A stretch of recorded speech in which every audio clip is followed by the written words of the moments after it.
दोस्तों, आज की कहानी सुनने के बाद आप ज़्यादा सोचना, डरना और चिंता करना छोड़ देंगे और आपका मन खुशियों और प्रसन्नताओं से भर जाएगा।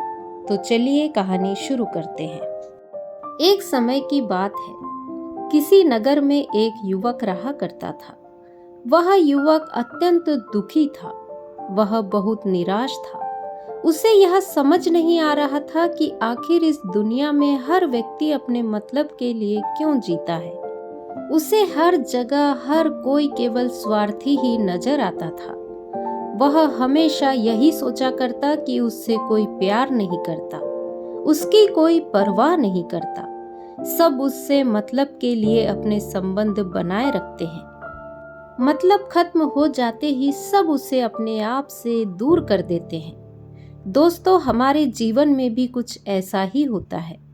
हम भी हमेशा किसी ना किसी का साथ ढूंढते ही रहते हैं और जब हमें किसी का साथ नहीं मिल पाता तो हम अपने आप को अकेला महसूस करते हैं, कमजोर महसूस करते हैं। हमें लगता है कि इस दुनिया में हमारे जैसा कोई है ही नहीं, कोई हमें प्यार नहीं करता, कोई हमारी परवाह नहीं करता।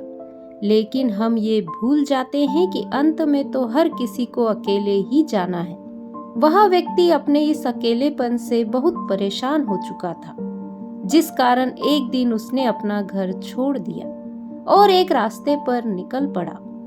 उसके मन में कई सारे विचार थे। उन विचारों में मगन होकर वह उस रास्ते पर आगे की ओर बढ़ता ही जा रहा था।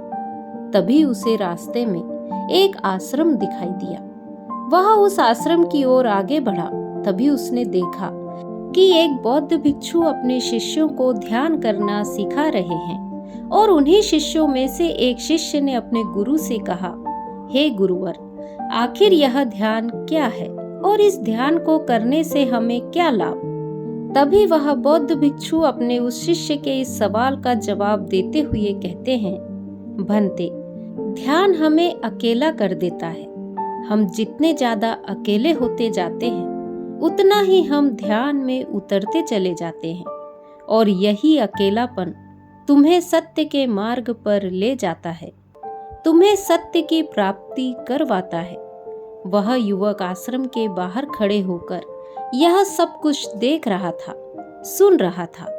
जैसे ही उसने उन गुरु के मुख से ये सारी बातें सुनी, वह दौड़ा दौड़ा उन बौद्ध भिक्षु के पास गया और कहने लगा, हे गुरुवर, यदि ध्यान हमें अकेला कर दे तो इसका मतलब यह हुआ कि मैं इन सब चीजों में श्रेष्ठ हूँ।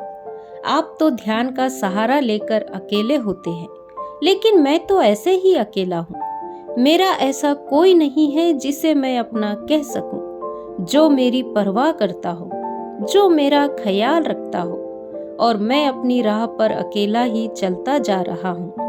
उस व्यक्ति की ये सारी बातें सुनकर उन बौद्ध भिक्षु ने उस व्यक्ति को ध्यानपूर्वक देखा और उसके बाद उससे उन्होंने कहा, भंते, अगर तुम अकेले हो तो तुम्हारे पीछे तुम्हारा पूरा परिवार, तुम्हारे मित्र, तुम्हारे शत्रु, तुम्हारे सगे संबंधी, इन सबको लेकर तुम कहाँ जा रहे हो?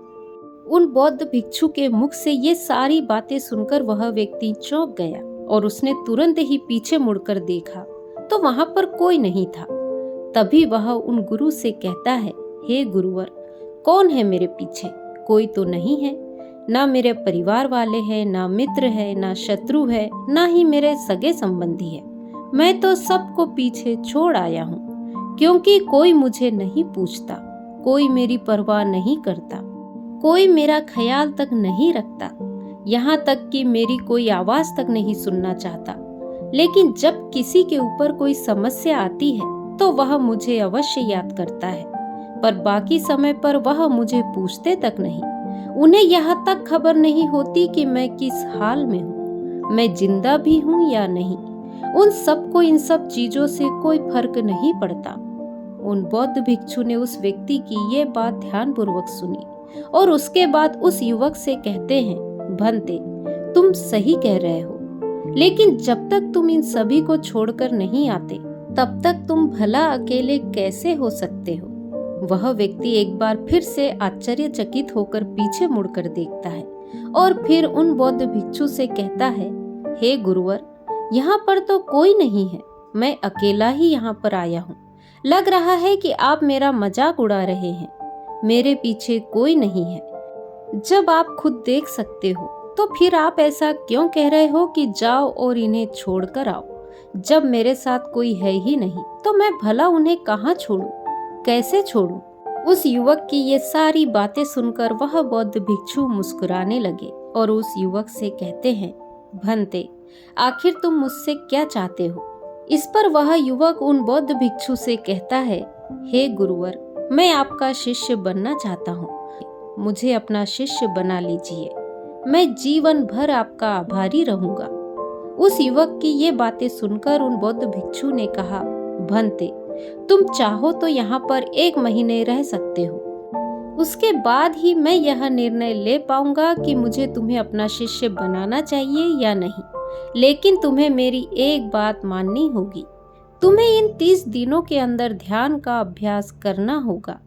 अगर तुम यह कर सकते हो तो तुम यहाँ पर अगले 1 महीने के लिए रुक सकते हो, अन्यथा तुम्हारे लिए यहाँ पर कोई जगह नहीं। उस व्यक्ति ने काफी सोच विचार कर उन बौद्ध भिक्षु से कहा, हे गुरुवर, आप जैसा कहेंगे मैं वैसा ही करूँगा।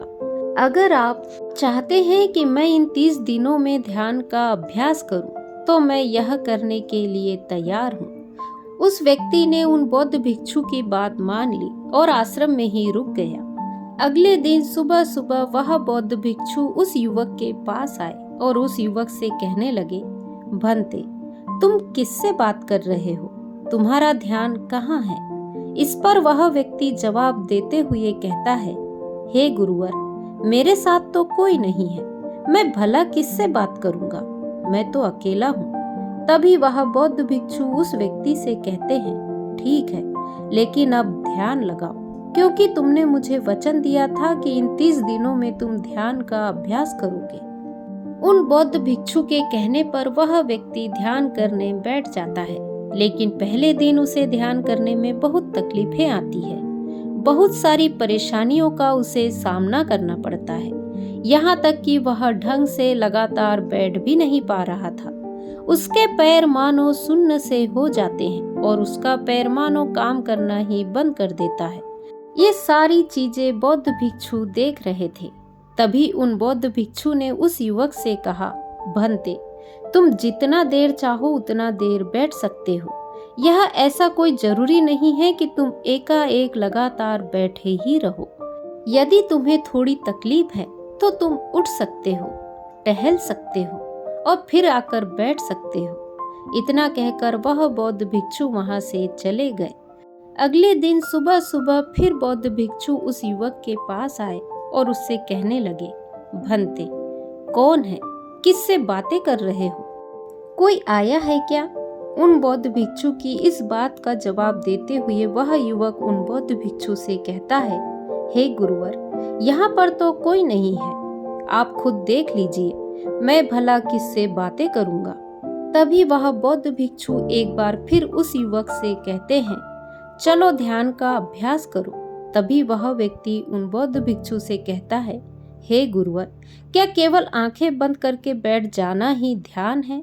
अगर इसे ही ध्यान कहते हैं तो यह तो बड़ा ही आसान है और इसे तो कोई भी कर सकता है। केवल आंखें बंद करके बैठना ही तो है। इसका जवाब देते हुए बौद्ध भिक्षु उस व्यक्ति से कहते हैं, भंते, केवल आंखें बंद करके बैठ जाना इसे ध्यान नहीं कहते। ध्यान करने के लिए तुम्हें अपने मन को एकाग्र करना होगा। अपने मन को किसी एक चीज पर लगाना होगा। वह कोई भी चीज हो सकती है, बाहर की कोई आवाज या सांसों के अंदर और बाहर होने की आवाज। तुम ऐसी किसी भी चीज पर ध्यान लगा सकते हो जो लगातार वर्तमान समय में घट रही है, ताकि तुम्हारा पूरा ध्यान उस चीज पर एकाग्र हो सके और तुम्हारा ध्यान कहीं भी ना भटके, जिस कारण तुम उस पर ध्यान लगा पाओगे। और एक बात याद रखना, जब तुम उस चीज पर ध्यान लगाओगे तो तुम्हारा ध्यान हटना नहीं चाहिए। इतना कहकर वह बौद्ध भिक्षु वहां से चले गए। अगले दिन जब वह सुबह सुबह एक बार फिर उस युवक से मिलने आए तो उन्होंने एक बार फिर उस व्यक्ति से कहा, भंते, आज कौन आया है? किससे बातें कर रहे हो? बड़ी जोर जोर से आवाजें आ रही है। तुम यहाँ पर खुद शांति पाने आए हो या फिर दूसरों को अशांत करने के लिए? वह युवक उन बौद्ध भिक्षु से कहता है, हे गुरुवर, यहाँ पर तो कोई है ही नहीं, तो मैं भला किससे बात करूँगा? यहाँ तक कि अभी तक मेरे मुख से एक शब्द तक नहीं निकला है, तो फिर आपको कैसे जोर जोर की आवाजें आ रही है? और जब मैंने एक शब्द भी नहीं कहा तो मैं भला दूसरों के लिए अशांति का कारण कैसे बन सकता हूँ? तभी वह बौद्ध भिक्षु उस व्यक्ति से कहते हैं, ठीक है, चलो ध्यान का अभ्यास करो। तभी वह व्यक्ति उन गुरु से कहता है, हे गुरुवर, मेरा एक प्रश्न है, क्या मैं आपसे पूछ सकता हूँ? तभी वह बौद्ध भिक्षु उस व्यक्ति से कहते हैं, पूछो, तुम्हें क्या पूछना है? तभी वह व्यक्ति उनसे कहता है, हे गुरुवर, आप कहते हैं कि किसी भी एक चीज पर ध्यान लगाओ जो वर्तमान समय में घट रही हो, उस पर अपना पूरा ध्यान लगा दो। लेकिन जब मैं अपनी सांसों पर या फिर किसी ऐसी चीज पर ध्यान लगाने का प्रयास करता हूँ जो लगातार घट रही है, तो मेरा ध्यान लगातार नहीं रह जाता। वह पल पल भटकता रहता है।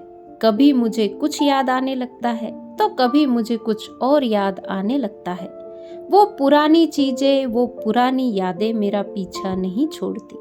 आपके कल यहाँ से चले जाने के बाद मैंने ध्यान करने के लिए बहुत प्रयास किए, लेकिन वो पुरानी यादें बार बार मुझे याद आ रही थी, जिस कारण मैं एक चीज पर ध्यान नहीं लगा सका। तो अब मुझे क्या करना चाहिए? उस व्यक्ति की ये सारी बातें सुनकर बौद्ध भिक्षु मुस्कुराने लगे और वहां से चले गए। उन बौद्ध भिक्षु के हंसने की वजह उस व्यक्ति को समझ नहीं आई। अगले दिन सुबह सुबह एक बार फिर वह बौद्ध भिक्षु उस युवक के पास पहुंचे और कहने लगे, भंते, ये तुम क्या कर रहे हो? इतनी भीड़ क्यों इकट्ठी किए हुए हो? इन्हें यहाँ से हटाओ। तभी वह व्यक्ति गुरु से कहता है, हे गुरुवर, आप तो रोज एक ही बात कहते हैं कि यहाँ पर कोई है, लेकिन मुझे तो कोई नजर आता ही नहीं। आप ही बताइए यहाँ पर कौन है? तभी वह बौद्ध भिक्षु उस व्यक्ति से कहते हैं, ठीक है, ध्यान का अभ्यास करो। तभी वह व्यक्ति बौद्ध भिक्षु से कहता है, हे गुरुवर, मेरा एक प्रश्न है, आपकी आज्ञा हो तो मैं आपसे पूछना चाहता हूँ। बौद्ध भिक्षु उस व्यक्ति से कहते हैं, हाँ पूछो, क्या प्रश्न है तुम्हारा? तभी वह व्यक्ति उन बौद्ध भिक्षु से कहता है, हे गुरुवर, आपकी कृपा से अब मैं पहले से बेहतर तरीके से ध्यान कर पा रहा हूँ, लेकिन अभी भी मुझे एक समस्या आ रही है, और वह यह है कि जब भी मैं अपनी सांसों पर ध्यान देता हूँ तो मेरा मन एकाग्र तो होता है और मैं पहले से ज्यादा और अच्छी तरीके से ध्यान लगा पाता हूँ, लेकिन ध्यान लगाते लगाते मुझे नींद आने लगती है और मैं सो जाता हूँ। फिर उसके बाद मुझसे ध्यान नहीं हो पाता। उसके बाद केवल बस मुझे नींद ही नींद आते रहती है और मैं ध्यान की तरफ फिर अपने आप को मोड़ नहीं पाता। उस व्यक्ति की ये बात सुनकर वह बौद्ध भिक्षु उस व्यक्ति से कहते हैं, यह तो अच्छी बात है। इतना कहकर वह वहां से चले जाते हैं। 5वें दिन सुबह सुबह जब बौद्ध भिक्षु उस व्यक्ति के पास पहुंचते हैं तो वो कहते हैं, भंते, तुमने इतने लोगों को क्यों बुला रखा है? इतने सारे लोग तुम्हें ध्यान नहीं करने देंगे। इन्हें यहाँ से जल्दी भेजो। मुझे यह बिल्कुल पसंद नहीं। तुम तो यहाँ पर अकेले आए थे, जैसा कि तुमने कहा था। फिर इतने सारे लोगों को तुमने आज क्यों बुला रखा है? इन्हें अभी के अभी वापस छोड़ कर आओ। तभी वह व्यक्ति उन बौद्ध भिक्षु के बारे में मन ही मन यह सोचता है कि लगता है गुरु पागल हो चुके हैं। जब भी रोज आते हैं तो हमेशा एक ही बात कहते हैं कि यहाँ पर कोई है, लेकिन मुझे तो कोई नजर ही नहीं आता।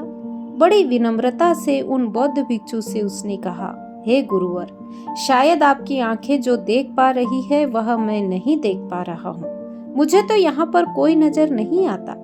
फिर आपको कैसे यहाँ पर लोग ही लोग नजर आ रहे हैं? फिर बौद्ध भिक्षु उस व्यक्ति से कहते हैं, अच्छा ठीक है, चलो अब ध्यान का अभ्यास करते हैं। तभी वह व्यक्ति बौद्ध भिक्षु से कहता है, हे गुरुवर, मुझे ध्यान के वक्त नींद आती है। जैसा कि मैंने आपको बताया था, उस पर तो मैंने नियंत्रण पा लिया है, लेकिन अब जब भी मैं ध्यान करने बैठता हूँ, किसी एक चीज पर अपना ध्यान केंद्रित करता हूँ, तो मेरे मन में विचारों का सैलाब होता है, मानो विचारों की बाढ़ सी आ जाती है। इतने विचार तो आंख खोलकर भी मैंने कभी नहीं देखे होंगे, जितने आंखें बंद करने के बाद मुझे नजर आते हैं। और इन विचारों में कुछ ऐसे विचार भी मेरे मन में आते हैं जिनके बारे में आज तक मैंने सोचा ही नहीं था। मुझे उनके बारे में कुछ भी नहीं पता। यह सब क्यों हो रहा है? बौद्ध भिक्षु उस व्यक्ति की ये बातें सुनकर उससे कहते हैं, भंते, अच्छा ऐसा हो रहा है। और इतना कहकर वह वापस चले जाते हैं। अगले दिन सुबह सुबह वह बौद्ध भिक्षु एक डंडा लेकर उस युवक के पास पहुंचते हैं और एक डंडा जड़ते हुए उस युवक से कहते हैं, मैंने तुम्हें पहले ही कहा है कि इतने सारे लोग मुझे पसंद नहीं, तुम्हें इन्हें छोड़कर आना होगा। आखिर तुम रोज रोज इन्हें क्यों ले आते हो? इतनी भीड़ इकट्ठा करके तुम्हें क्या लाभ? आज के बाद यह यहाँ पर नहीं आने चाहिए। इस बात का ख्याल रखना। यदि आज के बाद यहाँ पर कोई भी नजर आया और तुम्हारी बकबक मुझे सुनाई पड़ी, तो मैं तुरंत ही तुम्हें इस आश्रम से बाहर निकाल दूंगा। तभी वह व्यक्ति बड़ी विनम्रता से उन बौद्ध भिक्षु से कहता है, हे गुरुवर, मुझे तो यह समझ नहीं आता कि मुझे कोई नजर ही नहीं आता, लेकिन आप रोज एक ही बात कहते हैं कि यहाँ पर मैंने भीड़ इकट्ठी कर रखी है। जिन लोगों को भी मैंने लाया है उन्हें मुझे छोड़कर आना होगा, लेकिन मैं आपसे हर रोज एक ही बात कहता हूँ कि मुझे कोई नजर नहीं आता, ना ही मुझे कोई यहाँ पर दिखाई पड़ता है और ना ही मैं अपने मुख से एक शब्द भी निकालता हूँ, लेकिन फिर भी आप कहते हैं कि आपको लोगों की आवाजें सुनाई पड़ रही है। तभी बौद्ध भिक्षु उस व्यक्ति से इस बात का जवाब देते हुए कहते हैं, क्या तुम्हारे मित्र, तुम्हारे परिवार वाले, तुम्हारे सगे संबंधी, तुम्हारे शत्रु, तुम्हारी इच्छाएं, तुम्हारी वासनाएं, ये सब क्या तुमसे मिलने नहीं आते? वह व्यक्ति उन बौद्ध भिक्षु से कहता है, नहीं गुरुवर, मुझसे कोई मिलने नहीं आता। मैं तो यहाँ पर अकेला ही आया था और अभी भी मैं अकेला ही हूँ, मेरा कोई नहीं। तभी वह बौद्ध भिक्षु क्रोधित होकर उस डंडे से उस व्यक्ति पर एक और प्रहार करते हुए कहते हैं, अभी बैठो, अभी ध्यान लगाओ, और यदि तुम्हारे ध्यान में कोई भी आता है तो मुझे बताओ। वह व्यक्ति बौद्ध भिक्षु की बात मान लेता है और तुरंत ही ध्यान करने बैठ जाता है। कुछ देर तक तो वह काफी शांत रहता है, लेकिन कुछ देर बाद ही वह बौद्ध भिक्षु से कहता है, हे गुरुवर, मेरा भाई मुझसे मिलने आया है, साथ ही मेरे पिताजी भी है। दोनों बहुत दुखी है क्योंकि मैं उन्हें छोड़कर यहाँ जो चला आया हूँ। मेरे भाई की तबीयत भी कुछ ठीक नहीं लग रही, वह मुझे बुला रहे हैं। मेरे बड़े भाई की पत्नी अर्थात मेरे भाभी मेरे बड़े भाई के साथ अच्छा व्यवहार नहीं कर रही, और तो और मेरी प्रेमिका भी आई हुई है। वह मुझसे पूछ रही है कि क्या तुम मुझसे शादी करोगे या फिर मैं किसी और से शादी कर लूं। वह भी बहुत दुखी नजर आ रही है, और इतना ही नहीं, मेरे कुछ मित्र भी पीछे खड़े हैं जिनसे मैंने कुछ कर्ज लिए थे। आज वह मुझसे अपना कर्ज मांगने आए हैं, मुझे धोखेबाज कह रहे हैं, मुझे अपशब्द बोल रहे हैं, और वह साथ में मेरे कुछ शत्रुओं को भी लेकर आए हैं। लेकिन मेरे शत्रु मुझे मारना नहीं चाहते। वह तो यह कह रहे हैं कि तू तो पहले से ही मरा हुआ है, तुझे और क्या मारना। इतना कहकर वह व्यक्ति कुछ देर के लिए शांत हो गया, लेकिन कुछ देर बाद वह फिर से उन बौद्ध भिक्षु के पास आकर कहने लगा, हे गुरुवर, अब मेरे पास एक बहुत बड़ा घर है, इसे मैंने खरीद लिया है।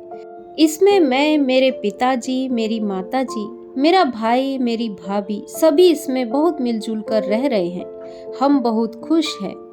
अब मैं अत्यधिक अमीर हूँ, मेरे पास बेशुमार धन दौलत है, और तो और मैंने अपनी प्रेमिका से शादी भी कर ली है और इसका जश्न भी मना रहे हैं। इतना कहकर वह व्यक्ति एक बार फिर शांत हो गया। फिर कुछ देर बाद वह बौद्ध भिक्षु के पास एक बार और आता है और कहता है, हे गुरुवर, मुझे कोई मारने का प्रयास कर रहा है। लगातार वह मुझ पर प्रहार कर रहा है। मैं तो उसका चेहरा देखने का प्रयास कर रहा हूँ, लेकिन मुझे उसका चेहरा नजर नहीं आ रहा। इतना कहते कहते वह बौद्ध भिक्षु से कहता है, हे गुरुवर, यह तो आप ही है जो मुझे मार रहे हैं और यह भी कह रहे हैं कि इतनी भीड़ को लेकर क्यों आए हो और इन्हें लेकर कहाँ जा रहे हो। मेरे साथ तुम्हें अकेले ही चलना होगा। इतना कहकर वह व्यक्ति ध्यान से उठ गया और उनके चरणों में गिर पड़ा। इसके बाद वह बौद्ध भिक्षु से कहता है, हे गुरुवर, आप सही थे। आप जो हमेशा कहते थे कि इस भीड़ को लेकर मैं कहाँ जा रहा हूँ, आप हमेशा यही कहते थे कि इन सबको छोड़कर आओ, लेकिन मुझे कोई नजर नहीं आता था। लेकिन आज मैंने इन सब को देख लिया, जिन्हें मैं अपने साथ लेकर आया था, जिन्हें मैं अपने साथ लेकर घूम रहा था। हर कोई मेरे साथ ही है, मेरे पास ही है। लेकिन मैं यह सोच रहा था कि आखिर मैं इतना बेचैन क्यों हूँ और मेरी बेचैनी की वजह क्या है। उस व्यक्ति की ये सारी बातें बौद्ध भिक्षु ने ध्यानपूर्वक सुनी और उसके बाद वह वहां से चुपचाप उठकर चले गए। उसके बाद से वह उसके पास कभी नहीं आए। लेकिन वह व्यक्ति हर रोज ध्यान का अभ्यास कर रहा था और पूरे 1 महीने बाद जब वह बौद्ध भिक्षु के पास पहुंचा तो उन बौद्ध भिक्षु से कहने लगा, हे गुरुवर, जैसा कि आप कहते थे कि मैं हमेशा अपनी भीड़ को लेकर अपने साथ घूमता हूँ, तो आज मैंने उस भीड़ को विदा कर दिया है और अब मैं बिल्कुल अकेला हूँ। मेरे साथ कोई नहीं है, मेरे साथ आप भी नहीं हैं। यहाँ तक कि मैं खुद अपने साथ नहीं हूँ। मैं एक परम शांति महसूस कर रहा हूँ। अब मुझे ऐसा प्रतीत होता है कि अब मेरे जीवन में कोई समस्या नहीं है। मैं बहुत हल्का महसूस कर रहा हूँ। मैं बहुत अच्छा महसूस कर रहा हूँ और इस शांति में जो आनंद है, इसका क्या कहना। तभी वह बौद्ध भिक्षु उस व्यक्ति से कहते हैं, भंते, अगर तुम चाहो तो इस अकेलेपन को लेकर तुम अपनी दुनिया में वापस जा सकते हो।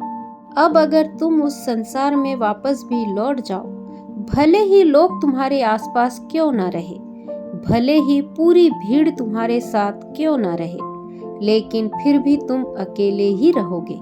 फिर चाहे वह तुम्हारे रिश्तेदार हो, सगे संबंधी हो, परिवार वाले हो, तुम्हारे मित्र, तुम्हारे शत्रु, तुम्हारी भावनाएं या फिर तुम्हारी प्रेमिका, इन सब के साथ रहकर भी तुम पूर्ण रूप से अकेले ही रहोगे।